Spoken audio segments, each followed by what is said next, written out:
Alright, what's good, y'all? This J.C.A. Reactions back once again with another speed run, death battle speed run video. About to get into the Thor versus Vegeta, Marvel versus Dragon Ball death battle video. I don't know how to feel. Honestly, I don't know how to feel about this death battle, y'all. I don't. Besides from them both being descendants of royalty, with Thor being a god, Vegeta being a prince, I don't understand how they can go toe to toe with each other. But we'll see where it's gonna end up. But I got my money on Vegeta for right now. But that's neither here nor there.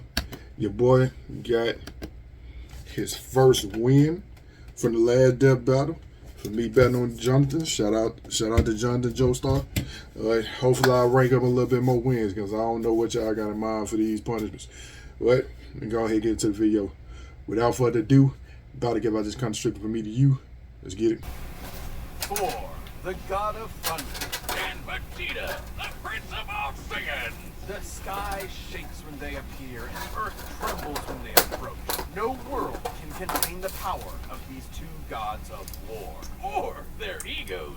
He's Wiz and I'm Boomstick. And it's our job to analyze their weapons, armor, and skills to find out who will win a death battle. I really don't see how they're gonna end up. The heavens rumble, lightning blinds your eyes. You look up to the sky and pray for mercy because Thor is angry. Well, you would have if you were a Viking. Nowadays, we don't have time for myths and legends. Oh, don't we? For in the modern mythology of Marvel Comics, the Norse god of thunder was reborn. And I'd wager this Thor is a hell of an upgrade. The son of the All-Father Odin, Thor lived the life of a warrior prince, battling all manner of magical foe for thousands of years. That is, until he got a little too big for his britches. So to teach him a lesson about humility and compassion and whatever, Odin exiled him to the worst place in the universe, New York. Ooh, you hate to see it. Thor's Asgardian body is immensely durable, immune to disease, and capable of healing far faster than any mortal man. He's also the literal god of strength. We're talking lifted a planet-sized serpent strong, knocking out the Phoenix Force strong, arm wrestling with Hercules and almost throwing the Earth out of orbit strong. Notably, he was once blasted with a graviton bomb, which subjected him to the gravity of a neutron star. So that's what I'm saying. I don't know. No, I don't even know why I'm playing. We know Thor for the win. He's got the stamina to match. Nice. Able to fight for 40 days and 40 nights without stopping. And what better weapon for the god of storms to wield than a sentient cosmic storm? Eons ago, the almighty god Tempest rampaged through the universe. I want Vegeta to it win, arrived though. in Asgard, and after a pitched battle, Odin managed to trap it within a block of the magical ore Uru that he would forge into his son's hammer, Mjolnir. Oh, what more can be said about this beautiful thing? Forged in the heart of a dying star that went supernova and killed the dinosaurs, Mjolnir is maybe my favorite thing ever. He can channel bolts of lightning, manipulate the weather, open portals to other dimensions, and absorb and redirect energy attacks. Or just suck it out of your body against your will, like with this radiation dude. The presence. Not gonna be present for much longer, bud. He's even used 2 Mjolnirs to absorb the power of the God Bomb, which would have killed every deity in existence across God time Bomb? and space. That's just the tip of the iceberg. Mjolnir can transmute the elements, turn Thor invisible and intangible, let him travel through time, and even bring people back to life. And if Thor wants to fly, all he has to do is take it for a spin. Literally, he throws that motherfucker as hard as he can and holds on for dear life. And when he does, it flies fast enough to cross the entire galaxy in seconds. Only one problem. It's a little teeny. Unlike Thor's big-ass axe, Yarnbjorn, it's sharp enough to cut through celestial armor, and it's unbreakable, and an axe. Okay, look, it doesn't have a galaxy storm inside it, but it's still pretty cool. Oh shit, look, Wiz, I'm worthy. No, you're not. There's no enchantment on the axe. Well, then what the hell am I gonna do with this? But should he face an enemy beyond the likes of even his world-shattering strength, Thor can harness his inherent godly power into one single ultimate attack, the God Blast. God is right. Even Galactus, the devourer of worlds, shit his pants and bounced at the sight of such an awesome attack. Jesus, even the Avengers seem pretty small potatoes compared to this guy. Why'd he even bother with them? Because not every problem can be solved by hitting it really hard. Bullshit. That was the point of Odin's lesson, to force his headstrong son to confront a world more complex and nuanced than his millennia of battle had prepared him for. Thor had to be more than a warrior, he had to be a hero. He's battled Thanos, the Silver Surfer, and even the Sentry. The Sentry is strong enough to contend with the But that's what I'm saying. How is Vegeta Vegeta gonna be able to deal with any of that? And fast enough to demolish Ares, the Greek god of war, who can fight within the span of blank time. That's like the tiniest amount of time that we can imagine. There are as many blanks in a second as there are grains of sand on Earth. Oh wait, did I say Earth?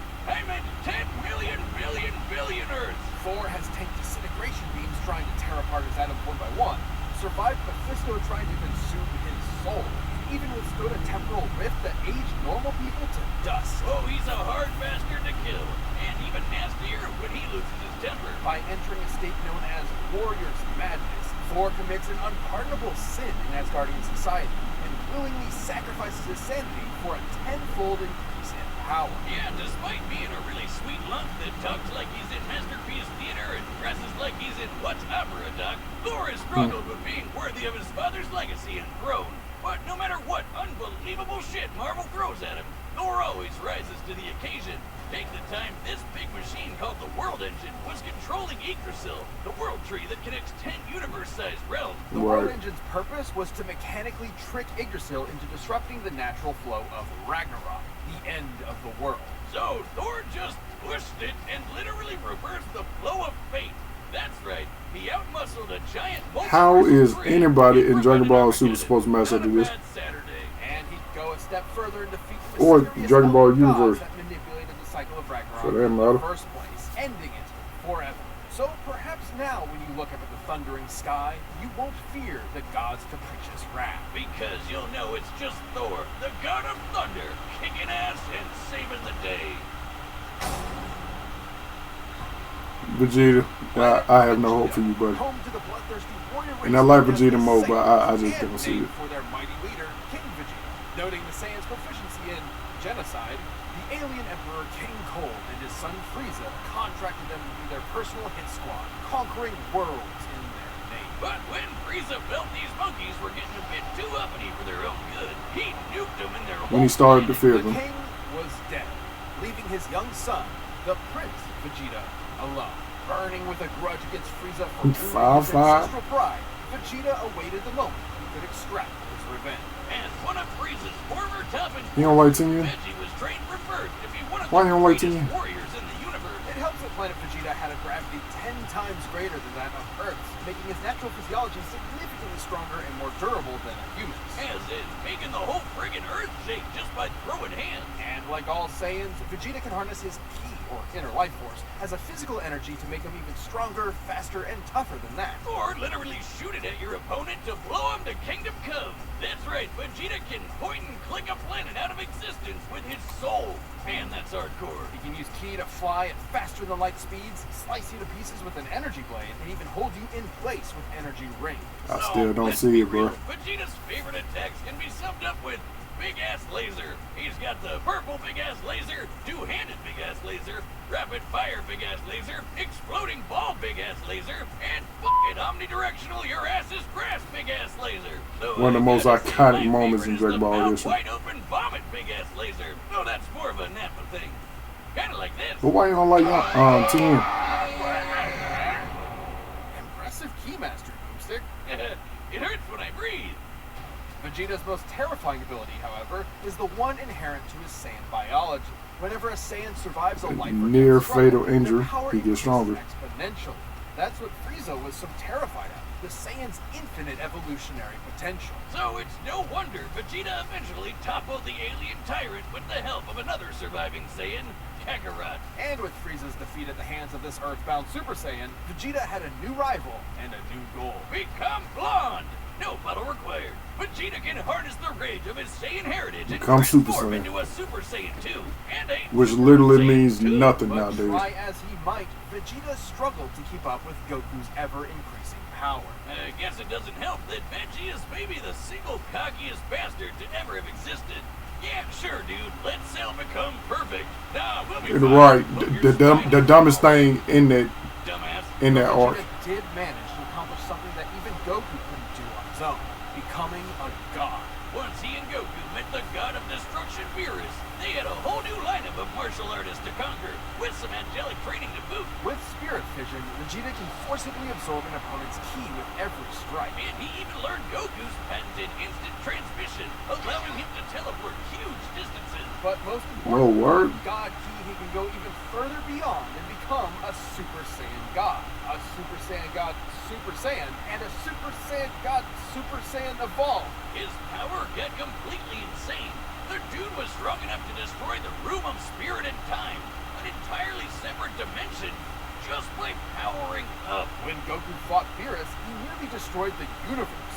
That was the very first time he ever went Super Saiyan God. Considering we've measured Dragon Ball's Universe 7 to be up to 13 times bigger than our own, he'd need to be punching with that much more energy to bust it.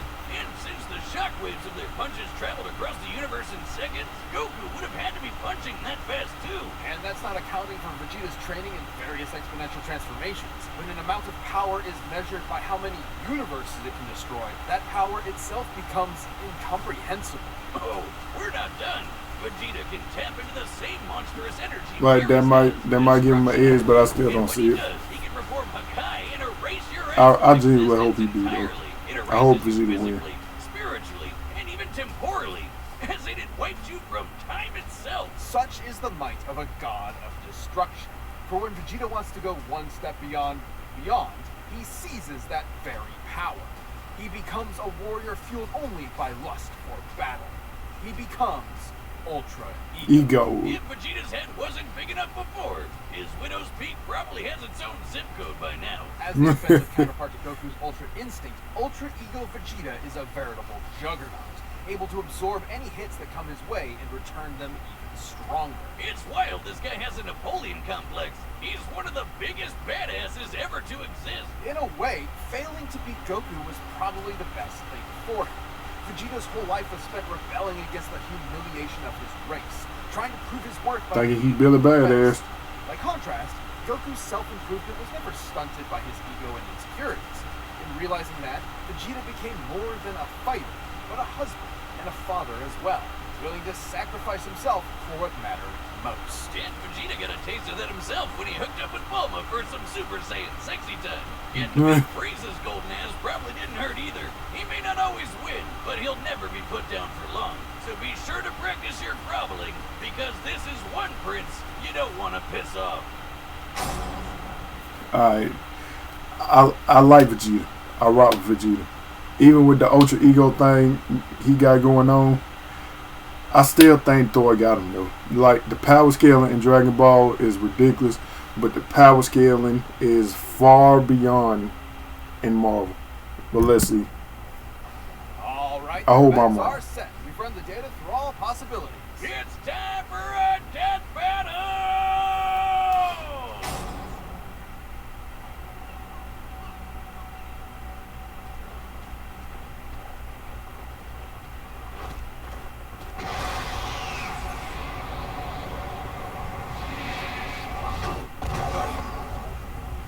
Oh there, mighty warrior. What business havest thou upon earth? Throw that hammer at me again, and my business will be polishing my gloves upon your face!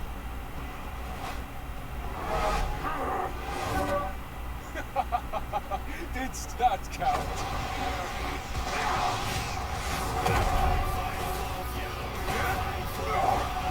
Come on. Damnable cur!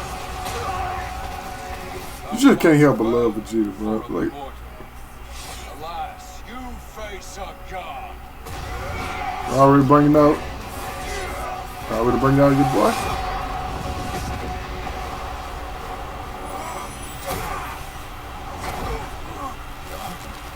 I have evolved beyond gods.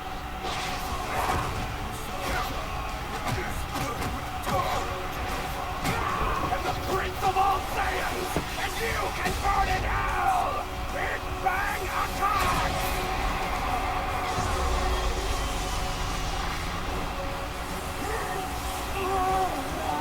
Redirect it. Redirect it.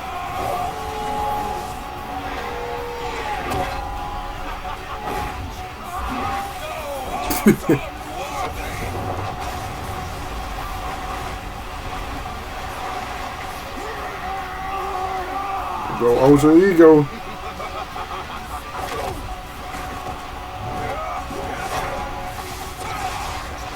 It ain't. Does a god such as yourself feel fear?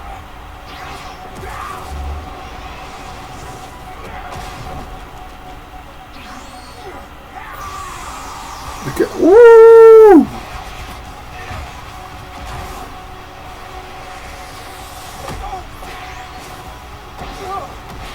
And he got the hammer tied up too.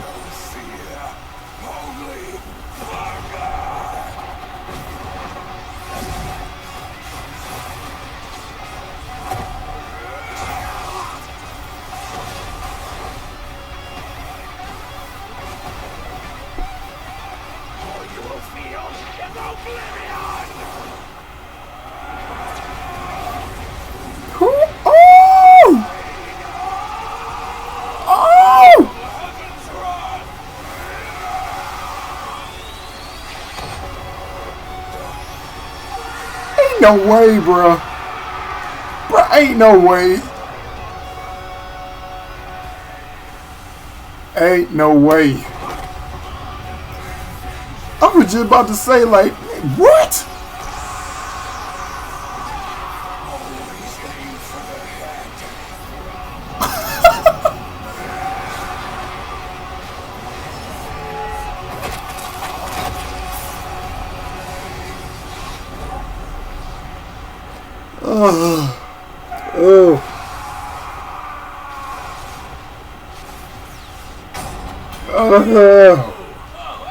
I was hoping I was wrong, brother. All right.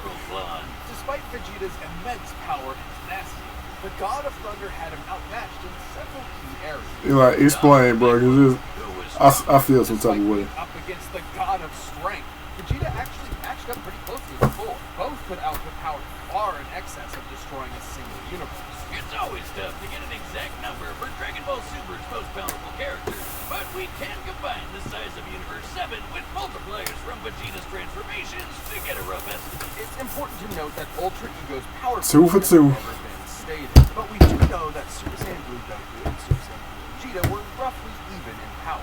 When Goku applied a Kaioken times 20 boost to fight Jiren, Vegeta kept up after going Blue Evolve, implying that both increases in power are roughly the same increase. Similarly, Blue Vegeta matched base Top, and needed Blue Evolve to keep up with Top's God of Destruction form, which is extremely similar to Ultra Ego in theme and purpose. Given this is the best current example of a measurable form akin to Ultra Ego, we can assume that Ultra Ego's boost in power, at least initially, could be extremely similar. It was a dope battle though. This is one of my favorites. About 20 times more powerful Already. than Blue Evolve. With that in mind, Vegeta at his peak could destroy a universe roughly 260,000 times over. And Thor was pretty close to that. Taking a look at the Marvel Universe's size, which has a radius of at least 1 trillion light years, as well as scaling to the Worldbreaker hole, Thor ended up only about 10 times stronger. Not terribly different, and it's definitely possible Vegeta's power could increase during the fight to match him. But even if he was stronger, it wasn't the only thing that mattered. Ultra Ego's damage absorption could only do so much against an opponent like Thor. Vegeta may have trained as a warrior from birth, but Thor has been fighting for millennia against a much wider variety of foes, allowing him to adapt to Vegeta fairly easily. And the fact that Thor was way faster gave him a lot of leeway to use that extra combat experience. Applying Vegeta's transformation multipliers to the shockwaves from Goku and Beerus' punches, Vegeta should be able to fight at nearly 300 quintillion times the speed of light. But scaling to areas And all we got something to do with within speed. time, Thor would be over 70 quadrillion times faster. More than fast enough to avoid Vegeta's key attacks, and even more importantly, absorb all of them with Mjolnir. This alone could shut down all of Vegeta's ranged attacks. Sure, Veggie could absorb it back with Spirit Vision, but he'd have to hit Thor first. And with that much of a speed difference, that's easier said than done. And since Thor can just will the energy out of somebody, he could just take it right back. And then some. Even without absorption, Vegeta's ki reserves are not infinite, and many of his battles have ended with him at low energy. He was exhausted by the end of the Tournament of Power, which lasted about 1 hour in total. Meanwhile, Thor fought an army for over a month straight. And that's what I'm saying. Like, Could have ended the fight immediately with Kai, Marvel got if not be for having the for fact do that Thor way has more resisted stuff his than Dragon Ball. transformation before, including physically, spiritually, and temporally. Meanwhile, Vegeta had no way to match the God Blast, which could have killed friggin' Galactus. And that guy has threatened the infinite multiverse with destruction just as a side effect of his battles. That's a level of power beyond anything we've seen in Dragon Ball yet. That's what I'm let saying. alone Vegeta. Vegeta was never going to go down easy, but Thor's raw power, speed, and devastating godly abilities were too much for the Prince of All Saiyans. Vegeta nearly won until Thor blew his mind. You might say that pun was a kind of terrible, eh? You don't do puns! We've talked about this! Oh, My thing. well, the winner is Thor. Yeah, give it to him because we already figured. Bruh, I'm so hurt by that. Cause like even in the death battle, Vegeta just can't get away from an L, bro. But that Ultra Ego form was dope. And like I said, this is like one of my favorite death battles of this season right here. So it was dope. I'll more likely be watching this after I'm already done with the rest of the death battle episodes. But what matters is all right. Your boy got another dub, so pretty much even out 2 for 2 now. I go ahead, finish this thing out. But all right, y'all, that are my reactions. Y'all like it, like, comment, subscribe, all that good stuff. Check y'all out in this video. Peace. Prince Vegeta.